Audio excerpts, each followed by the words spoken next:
살아계시고 참되신 사랑의 아버지 하나님 감사합니다.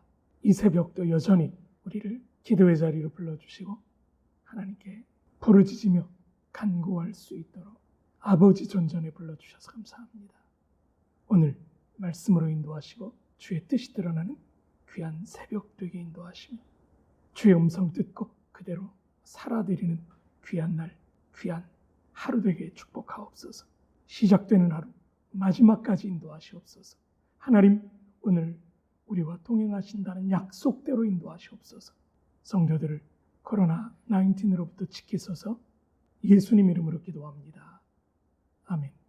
하나님 말씀 마태복음 5장 44절 말씀, 또 6장 5절 이하 말씀을 읽겠습니다. 8초에서 읽겠습니다.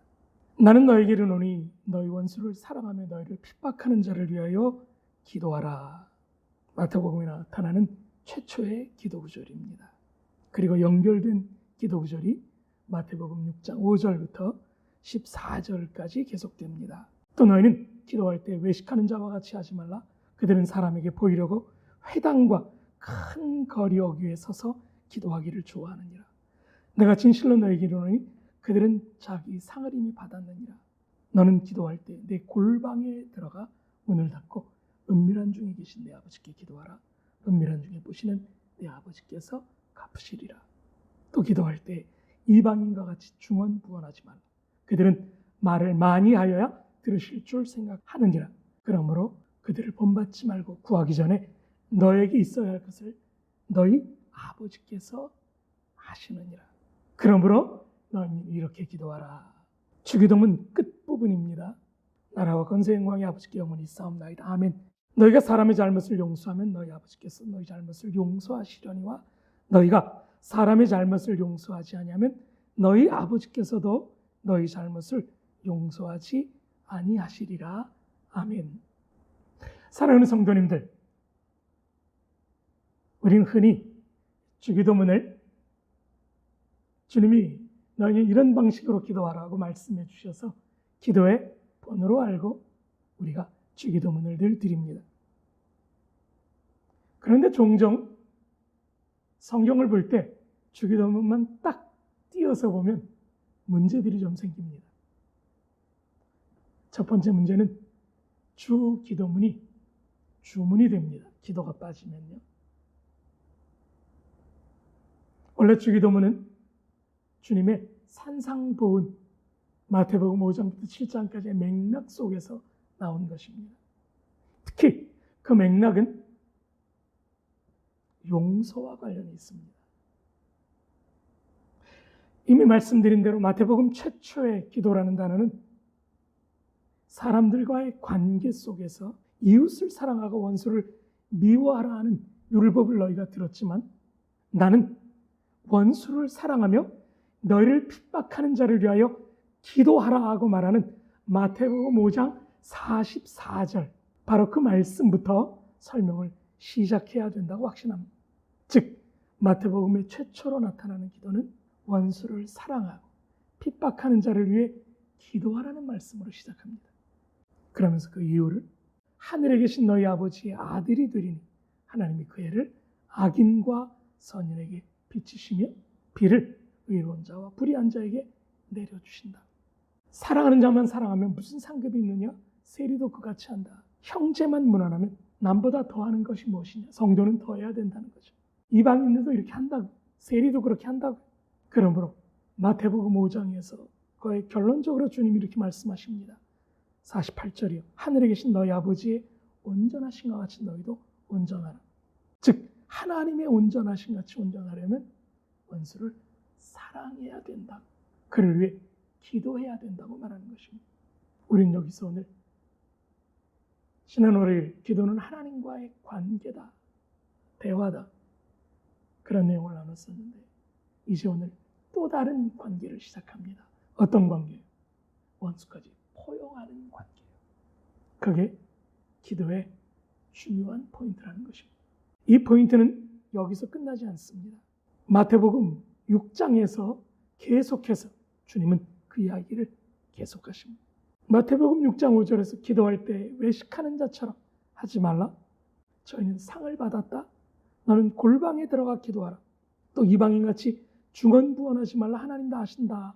라고 말씀하시면서 주기도문의 핵심인 마태복음 6장 12절에서 우리가 우리에게 죄 지은 자를 사하여 준 것 같이 우리 죄를 사하여 주옵시고라고 말합니다.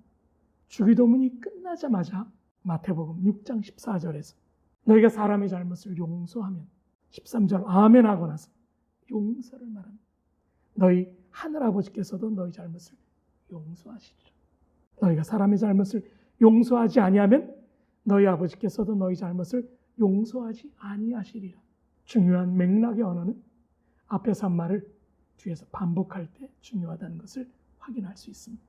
주님은 주기도문이 끝나자마자 용서를 반복하시며 용서하면 용서하지 아니하면 이라고 말씀하시면서 너희 아버지께서도 너희 잘못을 용서하신다. 용서하지 않으면 용서하지 않으시는 아버지 하나님에 대해 말하며 용서가 기도의 핵심임을 설명하십니다. 사랑하는 성도님들, 코비드-19, 코로나19이라는 말을 더 잘 이해하실 수 있을 것 같습니다. 코로나19 시대에 우리가 기도에 집중하기로 각오하면서 해야 될 것이 무엇일까요? 대인 관계, 하나님과의 관계는 예수 믿는 사람들 다 하나님께 기도하죠. 그런데 본문은 원수를 위해 기도하라고 말하고 있습니다. 쉽지 않죠. 오늘 이 말씀을 듣고 나서 이제 우리는 행동해야 합니다. 기도는 행동해야 살아있는 믿음이라고 야고보서 2장에서 말합니다. 행함이 없는 믿음은 죽은 믿음입니다. 기도했으면 구하라? 그럼 찾고 문을 두드리셔야 해요. 원수들을 향해, 그동안 미워했던 이들을 향해. 사실 마태복음 5장에서 주님은 끊임없이 재판, 송사, 예배 전에 가서 화해하고 하라. 끊임없이 관계에 대해 얘기하시면서 그들을 위해 기도하라고 말씀하십니다. 그게 하나님의 성품이기 때문이라고 말한다. 오늘 끊임없이 용서를 강조하십니다. 그러므로 새벽 예배 마치고 우리가 해야 될 게 무엇일까요? 먼저 새벽 예배 때 용서를 위해 기도하셔야 해요. 하나님, 나 그 사람 밉습니다. 그러나 하나님, 그 사람을 위해 기도합니다. 제게 용서할 수 있는 마음을 주옵소서. 그다음 하나님, 용서하겠습니다. 내게 전화할 수 있는 용기를 주옵소서. 카톡할 수 있는 용기를 주옵소서. 우리의 기도가 필요합니다. 그리고 행동이 필요합니다. 부디 마태복음에 나타난 첫 기도라는 단어의 의미가 성도님들의 삶에 적용되는 귀한 하루 되기를. 특별히 이 용서는 나를 위해서도 중요합니다. 코로나 바이러스는 면역력이 약할 때 그 사람의 면역 체계를 공격한다지요. 바이러스가 조합되는 과정에서 후천성 면역 결핍증 균이 HIV 균이 들어갔기 때문에 그래서 면역력이 약해지면 공격을 합니다. 아십니까? 용서하지 않고 분노하면 스트레스가 돼 그것이 면역력을 저하한다는 것을. 성도님들의 건강을 위해서도 용서하셔야 합니다. 불쌍히 여기십시오. 수용하십시다. 사랑하십시다. 그것이 마태복음 5장의 빛과 소금의 진정한 의미일 것입니다. 산상수훈의 핵심일 것입니다. 성경에 나타난 황금률의 핵심, 남에게 대접을 받고자 하는 대로 너희도 남을 대접하라. 원수를 대접하셔서 그 머리에 숯불을 쌓아두시기를 주님의 이름으로 축원합니다. 기도합시다. 하나님, 할 수 없는 것을 하라고 하셔서, 아니 할 수 없는 것 하라고 하신 적 없으셔서 어렵지만 오늘 코로나 바이러스 19 시대에 용서하기 원합니다. 능력 주셔서 정한되면 이 한 주간이라도 기도하면서 관계를 새롭게 하는 의미 깊은 시간 되게 축복하여 주옵소서. 하나님, 앞서가시며 인도하시고 주관하시옵소서. 오늘 하루를 인도하소서. 늦게 저녁 때 보는 성도들에게도 잠자리에 들기 전 이 말씀을 고민하며 기도하며 묵상하며 잠자리에 들어 새아침 밝았을 때 행동해야 되겠다 기도하고 움직이는 성도님들 되게 축복하여 주옵소서. 예수님 이름으로 축복하며 기도합니다. 아멘.